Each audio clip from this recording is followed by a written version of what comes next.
जी दोस्तों, तो आज मैं एक और वीडियो के साथ हाजिर हूँ जिसमें हम बात करने वाले हैं ब्रिक्स की क्वांटिटी के बारे में कि 1 क्यूबिक फीट में कितनी ब्रिक्स होती हैं। तो आप में से काफ़ी सारे लोग इसके बारे में जानते भी हैं कि कितनी तादाद होती है, लेकिन उनको ये नहीं पता कि ये डेरिवेशन क्या है इसकी, ये ड्राइव कहाँ से हुआ है, कहाँ से आया है। तो आज इस वीडियो में हम इसी के बारे में बात करने जा रहे हैं। आप देखते हैं वीडियो को आखिर तक। मैं हूँ आपका दोस्त मोहम्मद इब्रार, आप देख रहे हैं सिविल इंजीनियर यूट्यूब चैनल। तो चलिए शुरू कर लेते हैं। अब यहाँ पे सबसे पहले मैं एक जो है इमेज ड्रा की हुई है ब्रिक की, इसकी डायमेंशंस भी मैं साथ में शो कर देता हूँ, जिसमें हमारे पास डायमेंशंस आप जैसे कि देख रहे हैं कि हमारे पास 9 इंच है, 4.5 इंच है, 3 इंच है। अब ये क्या चीज़ें हैं 9, 4.5 और 3 इंच, वो आपको लेफ्ट हैंड पे लिखा नज़र आ रहा है कि यहाँ पे हमारे पास जो 9 इंच है वो हमारे पास लेंथ है। लेंथ ऑफ ब्रिक कितनी है? 9 इंच। इसी तरह आगे विड्थ है और थिकनेस। अब यहाँ पे जो नेक्स्ट आगे देख रहे हैं आप कीमतें, ये मैंने फिट में यानी कि इंचेस को फिट में कन्वर्ट किया हुआ है इन तमाम वैल्यूज़ को। अब कन्वर्ट करने का बहुत ही आसान तरीका है, आपने जस्ट 12 से डिवाइड कर देना है, क्योंकि एक फिट में 12 इंचेस होते हैं। 12 से इन तमाम इंचेस को डिवाइड करेंगे तो आपके पास फिट में वैल्यू आ जाएगी। अब यहाँ पे लेंथ 9 इंच है, वो यहाँ पे देख ले लेंथ है, यहाँ पे ये आगे विड्थ भी है और इसी तरह आगे थिकनेस है। तो ये थी इसकी डिमेंशन। ये जो है क्वेश्चन इंपॉर्टेंट है, आपको ब्रिक की जो है डिमेंशंस का पता होना चाहिए। ये इंटरव्यूअर अक्सर जो है ये सवाल भी कर लिया करते हैं। तो अब नेक्स्ट इसके बारे में बात करते हैं कि अब हम इसका निकालते हैं वॉल्यूम। तो वॉल्यूम ऑफ ब्रिक, जैसे कि आप सबको पता है कि वॉल्यूम निकालने का आसान तरीका है, लेंथ ब्रेड्थ हाइट को मल्टीप्लाई करते हैं। तो हमारे पास लेंथ ब्रेड्थ हाइट नहीं बल्कि लेंथ विड्थ थिकनेस है, वो एक ही चीज़ होती है। अब तीनों की वैल्यूज़ आपने लगा ली जो फिट में थी, तो आपने फिर आपके पास आंसर फिट क्यूब में आ गया। फिट था हमारे पास इसलिए फिट लिखा, क्यूब क्यों लिखा? क्योंकि ये हमारे पास ऊपर 3 वैल्यूज मल्टीप्लाई हो रही हैं और आंसर क्या आया? 0.070 फिट क्यूब। अब ये आपके पास वॉल्यूम आ गया एक ब्रिक का, किसका? 1 ब्रिक का वॉल्यूम कितना है? 0.070 फिट क्यूब। अब नेक्स्ट स्टेप क्या है हमारा, उसमें देखते हैं कि number of BRICS in 1 cubic feet. अब 1 क्यूबिक फीट में कितनी ब्रिक्स हैं? उसके लिए आपने आसान तरीका ये है कि 1 आपने ऊपर लगाना है और नीचे आपने लगा देना है, डिवाइड कर देना है आपने उसको एक 1 ब्रिक से, 1 ब्रिक के वॉल्यूम से।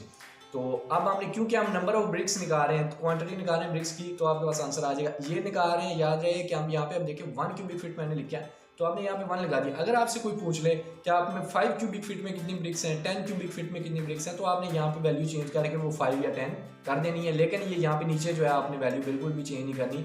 ये जो है एक ब्रिक का वॉल्यूम होता है जो कि कांस्टेंट वैल्यू है, ये इसको चेंज नहीं किया जा सकता। तो फिर आपके पास उसी जितनी आप यहाँ पे लगाएंगे उसी लिहाज से आपके पास आंसर आ जाएगा। तो अब हम 1 का मालूम करना चाह रहे हैं, 1 क्यूबिक फीट में कितनी ब्रिक्स हैं, तो वो हमारे पास इस तरह हल होके आ गया, जो कि हमारे पास आंसर आया 14.285, जो कि हमारे पास क्वांटिटी होती है, इतनी ब्रिक्स हमारे 1 क्यूबिक फीट में आती होती हैं। ठीक है, अब नेक्स्ट क्या है हमारे पास के मोटर कवर्ड 10% स्पेस। अब जो मोटर होता है मसाला, अब मसाला आप ईंटों की चिनाई करते हैं तो ईंटें जो है मसाला के साथ लगाई जाती हैं, तो वो जो है 10% जो है इसमें, ये जो हमने ऊपर मालूम किया ना, इसमें से 10% जो है ना वो मसाला कवर करता है। तो इसमें से 10% हम निकाल देंगे ताकि सिर्फ ब्रिक्स का ही जो है हम क्वांटिटी मालूम कर सकें।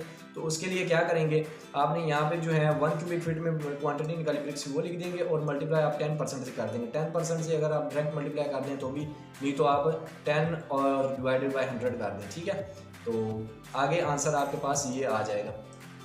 तो आपने अब क्या करना है कि ये आपके पास 10% जो है मसाला कवर करता है, वो भी वैल्यू आपके पास आ गई है।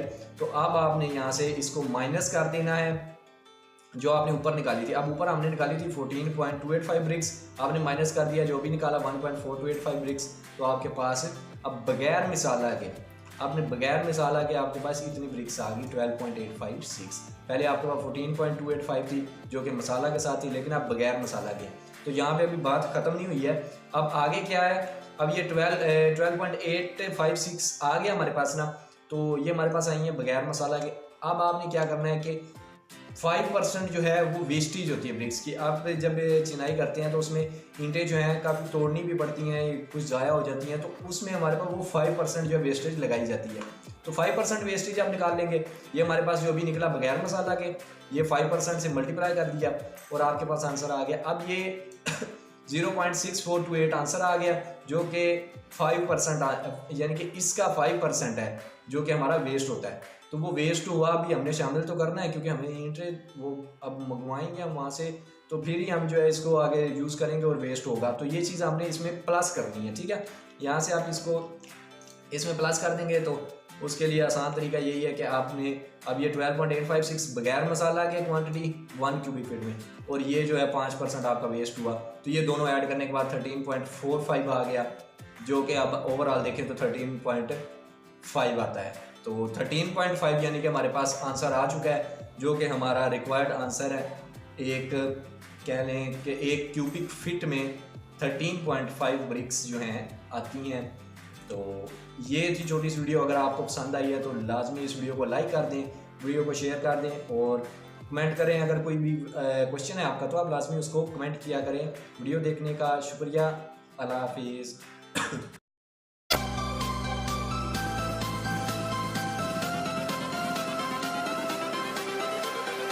Everything changes.